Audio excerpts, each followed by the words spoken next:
திருக்குறளில் கூறப்படாத கருத்துக்களே இல்லை என்று கூறலாம். திருக்குறள் மனித வாழ்வில் தேவையான அனைத்து கருத்துக்களும் கூறப்பட்டிருக்கிறது.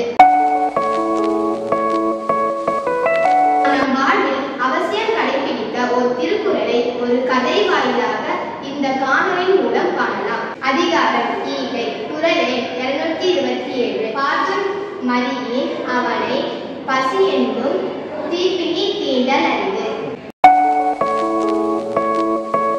தனக்குள்ள உணவை பிறருக்கு பகிர்ந்து கொடுத்து தானும் உண்ணும் பழக்கம் உள்ளவனை பசி என்று சொல்லும் கொடிய நோய் வருத்துதல் இல்லை.